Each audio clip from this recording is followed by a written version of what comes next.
E quem crê, diga amém. Amém. Diga glória a Deus. Glória a Deus. Irmãos e irmãs, saiba que Jesus, o que Ele mais deseja é que a gente venha ter novas experiências com Ele. Amém. Se eu perguntar quem já teve experiência com Jesus, todo mundo tem algo para contar.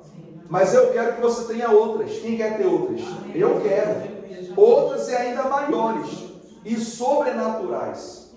A mensagem de hoje vocês conhecem, porém há algo aqui novo que vai abençoar a vida de todos vocês. Amém. Na mensagem de hoje você vai entender que Jesus, Ele não quer que você tenha uma, duas ou três experiências com Ele. Ele quer que você tenha muito mais. Ele não quer que você pare o seu nível de experiência com Ele. Diga glória a Deus. Glória a Deus. Jesus, Ele não tem limite, é ilimitado. E Ele quer que você venha ter experiências ainda maiores e superiores. Por que eu digo isso? Quanto mais experiência você tiver com o Senhor, mais você vai ficar apegado a Ele. Por que o mundo aí fora não entende as coisas do Senhor? Porque não tem experiência.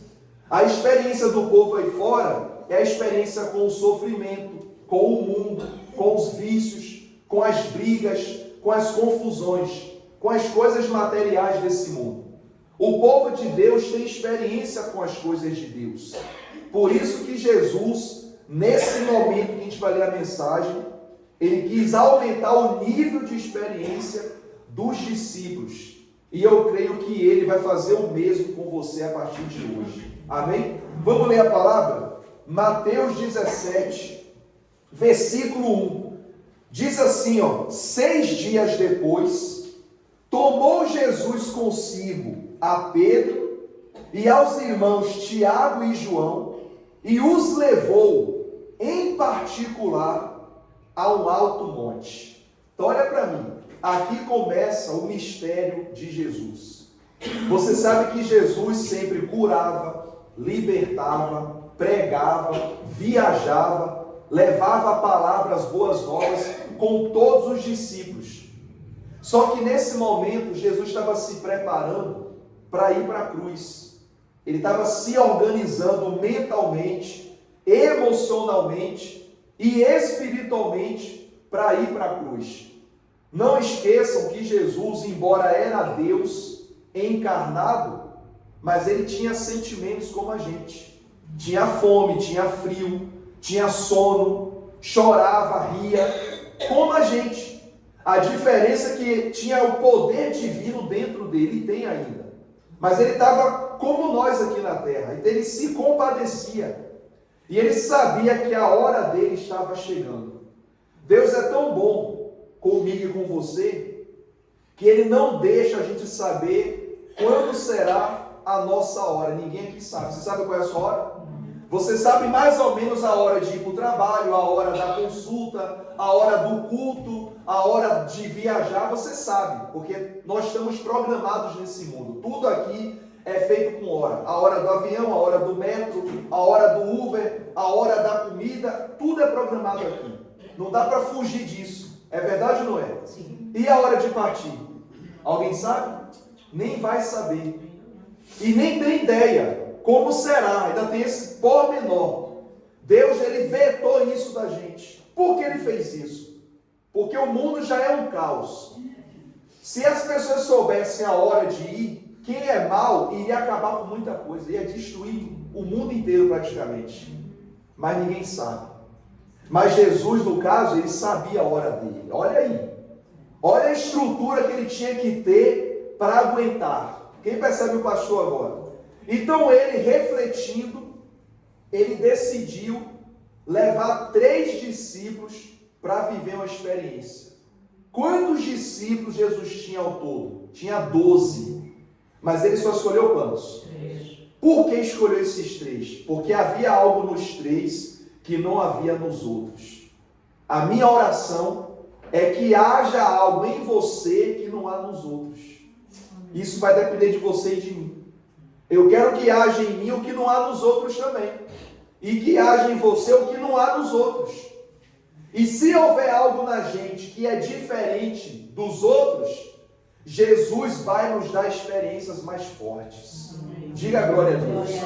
Quem está compreendendo a mensagem até agora? Então ele chama os três. Chamou por quê e para quê? Você vai entender agora. Versículo 2. E foi o quê? Transfigurado diante deles. O seu rosto resplandecia como o sol, e as suas vestes tornaram-se brancas como a luz. Agora olha para mim. Isso aconteceu, pessoal, na hora. Ele subiu no monte, chamou os três, e quando estavam lá os três, ele aí se transformou. Mas ele se transformou como ele é na glória. Isso é forte. E dos 12 discípulos, só 3 viram isso. Os outros 9 até hoje já estão na glória, é claro. Menos um que tirou a vida, que é Judas. Mas até hoje, os 8, no caso, os 9, não sabem do que aconteceu. Mas os 3 sabem. Os 3 que viveram essa experiência sabem o que viram. Isso é muito forte. Jesus chama os 3, vai para um monte alto, em particular, ninguém sabia, e de repente ele se transforma. Vamos ler de novo o versículo 2. E foi transfigurado diante deles. O rosto resplandecia como o sol, ou seja, um clarão veio no rosto. E as suas vestes tornaram-se brancas como a luz. Por que tem esse detalhe? Ficaram brancas como a luz. Acredito eu que a roupa que Jesus estava usando era uma cor azul ou castanha. E aí transfigurou para o branco do céu para mostrar que estava tendo algo ali sobrenatural. E isso foi diante deles. Não foi escondido não. Eles viram com os próprios olhos a mudança que Jesus teve naquele momento. É isso que Jesus quer fazer na sua vida. Ele quer que você veja com seus próprios olhos a mudança que ele vai fazer na sua vida. Diga graças a Deus. Aí diz aqui, versículo 3. Eis que lhes apareceram Moisés e quem? E Elias, falando com ele. Agora olha para mim, igreja. Agora vai entrar um mistério aqui que é sobrenatural. É um mistério que até hoje muitos pastores não conseguem explicar. E é difícil. Porque Moisés e Elias já tinham morrido há muitos anos. E quando ele se transfigura, aparece ali Moisés e Elias. 2 profetas que na época que viveram, fizeram a diferença. E Moisés e Elias apareceu para Jesus, e os discípulos viram também Moisés e Elias. Até parece uma espécie de consulta espírita, porque o espiritismo prega isso, que os mortos aparecem para os vivos. Não vou entrar nessa parte aí de espiritismo não, porque eu estou pregando o Evangelho de Cristo. Mas eu quero que você entenda que o mundo espiritual é muito vasto. A gente não consegue chegar a uma conclusão final. O que aconteceu aqui é sobrenatural. E eu vou te explicar algo para você aprender a viver em sociedade. Não critique religião de ninguém. Deus é um mistério. No caso aqui, vamos agora entrar no espiritismo um pouco. Isso aqui no espiritismo vale ouro para eles. Porque eles falam aí, apareceu aí, Moisés e Elias já estavam mortos e apareceram. E eles pregam isso lá. E como é que eu vou contestar se estou pregando também isso aqui? Me explica agora isso. Então a gente não pode criticar. Você não vai seguir a doutrina que eles seguem. Você vai seguir a doutrina de Jesus. Mas vai respeitar o que eles têm a fé deles. Aliás, vamos ser sinceros. Eu gosto de ser respeitado com a minha fé. Quem gosta também? Então eles também querem ser respeitados. Vamos respeitar. Eu quero respeito, eu tenho que dar o quê? Dar o respeito. Quando alguém fala, Pedro, qual é a sua religião? Olha, eu não tenho religião, eu sigo Jesus. O Salvador da minha alma, da minha vida. Acabou. Mas não tem religião? Não tenho. Eu sigo Jesus Cristo, que é o meu Salvador. Então, voltando aqui ao Evangelho de Cristo, isso aqui é sobrenatural, igreja. Moisés e Elias já tinham morrido fisicamente, porque espiritualmente a gente nunca morre. Diga glória a Deus. Tanto é que eles aparecem. Apareceu Moisés, que Deus usou na libertação de Israel. Apareceu Elias, que Deus usou para o fogo cair do céu e queimar o sacrifício e mostrar que só Deus é Deus em toda a terra. Então esses dois profetas aqui abençoados, Deus permitiu aparecer. E um detalhe, Moisés, quando falece, o corpo dele o anjo leva, não foi enterrado. Elias foi levado numa carruagem de fogo. Olha só, olha como Deus ele trabalha no mistério. Diga graças a Deus. Então Deus quer fazer mistérios sobrenaturais na sua vida. Eu quero viver experiências sobrenaturais com Deus. Quem quer viver também? Então é hora de pedir, clamar e buscar isso em Deus, que Ele vai dar para você. Amém? Continuando, versículo 4. Então disse Pedro a Jesus: Senhor, bom é estarmos aqui. Se queres, farei aqui 3 tendas. Uma será tua, outra para Moisés e outra para quem? Para Elias. Sabe o que isso quer dizer? Disposição para servir ao Senhor. Nós temos que ter isso. Vou entrar em outro detalhe também. Eles estavam em um monte alto em particular. Para Pedro levar madeira, as túnicas, os mantos para construir as tendas, ia dar muito trabalho. Deus quer pessoas que se esforçam para Ele, que gastam o tempo delas para Ele, que se dedicam a Ele. Ele tinha que descer do monte, pegar a madeira, subir de novo, depois descer de novo, subir várias e várias vezes para montar quantas tendas? 3 tendas. Isso quer dizer o quê? A gente tem que montar no nosso coração a tenda para Deus habitar, sempre na nossa vida. Diga glória a Deus. Nós somos casa do Senhor, o templo do Espírito Santo. Então isso revela aqui que devemos ter disposição, boa vontade, esforço, dedicação para servir ao nosso Deus. A Bíblia diz: não nos cansemos de fazer o bem, porque depois a gente vai ter o retorno disso. Amém? Continuando, versículo 5. Falava ele ainda, quando a nuvem luminosa os envolveu.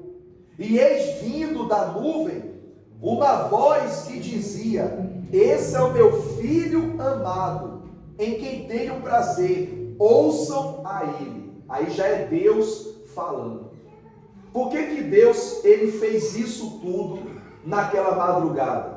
Para preparar esses discípulos para o futuro. E essa mensagem é tão profunda, é tão forte, que você está ouvindo ela hoje. Porque Deus quer fazer algo na sua vida. Algo sobrenatural Deus quer fazer na sua vida. Deus quer trazer um tempo de mistérios na sua vida. Um tempo de renovação. Um tempo de mudança. Um tempo de experiências mais fortes e ainda maiores para você viver. Deus quer que você viva experiências na sua saúde, no seu casamento, na sua família, na sua vida financeira, na sua vida sentimental, na sua vida profissional, em todas as áreas da sua vida. E para isso acontecer, você precisa ser uma pessoa diferente. Não melhor que os outros, mas diferente. Repita comigo: eu não quero ser melhor, nem pior. Quero ser diferente. Diga glória a Deus. E quando você coloca isso dentro de você, a diferença vem sobre a sua vida. Eu estou sendo abençoado com essa mensagem. Quem está sendo também? Porque Deus está dando isso para nós. Não olhe para mim como o pregador que está pregando, não. É Deus que está falando com todo mundo aqui. Inclusive comigo. Porque Deus quer fazer isso na nossa vida. E para concluir, versículo 6. Ouvindo-a, os discípulos caíram de bruços, tomados de grande medo. Aproximando-se deles, tocou-lhe Jesus, dizendo: erguei-vos e não temais. Então eles, levantando os olhos, a ninguém viram, senão Jesus. Eles tremeram. Agora vamos nos colocar no lugar deles. Imagina você ir para um monte, orar ao Senhor, de repente, vem uma nuvem com a voz estrondosa, você vai cair de certeza de medo, porque é sobrenatural. Diga glória a Deus. Eu lembro lá no Brasil, no interior, na cidade de Miguel Calmon, eu era novo na fé, ia sempre para a igreja.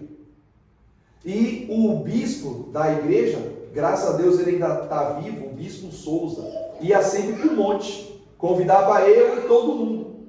A gente ia para o monte. E ele sempre dizia, se a gente orar e pedir para ver fogo, a gente vai ver fogo. E eu queria ver realmente o fogo. E eu falei, mas que fogo é esse? É sentir o fogo? Não, é ver mesmo o fogo vai aparecer. Falei, vamos orar então. Mas a gente tem que começar a orar e até amanhecer, não pode parar. Então bora, vamos nessa. Aí ia ele, a equipe de obreiros, e eu ia junto. A gente começou a orar, e era língua estranha, e louvávamos, ele pregava, depois orava de novo. De repente veio uma ventania. A gente olhou para os galhos que tinha de árvores ao redor, começou a aparecer gravetinho de fogo. Ele falou, não falei para vocês aí, ó, é a presença de Deus aí. É sobrenatural, não falei para vocês, e eu vi, irmãos, o fogo. Aí eu me lembro como hoje, que ele falou assim, cada um vai pedir algo ao Senhor e ele vai dar. Aí uns pediam uma coisa, outros pediam outra. Eu lembro que eu falei assim, Senhor, eu não quero nada físico, porque vai ficar tudo aí. Me dá o dom de pregar a tua palavra de forma simples. Eu quero pregar simples e que o teu povo seja abençoado. E eu orando, comecei a falar em língua estranha. Aí o bispo botou a mão em cada um e falou, cada um recebe o que pediu ao Senhor. Não sei o que vocês pediram, mas cada um recebe em nome de Jesus. Glória a Deus. E Deus me deu em nome de Jesus. Na misericórdia. Então eu vi os fogos, eu vi as coisas de Deus. Irmão, se a gente pedir, Deus dá, igreja. Mas quando você pedir, não peça para se vangloriar. Ah, eu pedi para mostrar. Não faz isso não. Pede para glorificar o Senhor. Quem viu, viu. Quem não viu, paciência. A vida é uma só. A sua vida é uma só. A sua vida, vou te ensinar uma coisa. Não é igual o seu guarda-roupa, que você abre, tem um monte de roupa. Tem casaco, tem t-shirt, tem tudo. Você escolhe o que quiser. A vida da gente não é assim não. Nós não temos um guarda-roupa cheio de vida. Já deixa eu pegar essa vida aqui. Não existe. É só uma. E essa uma é para ser vivida de forma correta. Para glorificar o nome do Senhor. Diga glória a Deus. Então eu declaro em nome de Jesus que você faz parte desses 3 que foram escolhidos. E que vai viver experiências na sua vida. Quem toma posse disso? Amém. Amém? Vamos ler de novo aqui? O versículo 5. Falava ele ainda, quando uma nuvem luminosa os envolveu. E eis vindo da nuvem uma voz que dizia, esse é o meu filho amado, em quem tenho prazer, ouçam a ele. Ouvindo-a, os discípulos caíram de bruços, tomados de grande medo. Aproximando-se deles, tocou-lhes Jesus, dizendo, erguei-vos e não temais. Então eles, levantando os olhos, a ninguém viram, senão Jesus. Aqui mostra o cuidado de Jesus com cada um de nós. Quem toma posse dessa palavra? Amém? Fique em pé, por favor. Vamos tomar a ceia do Senhor.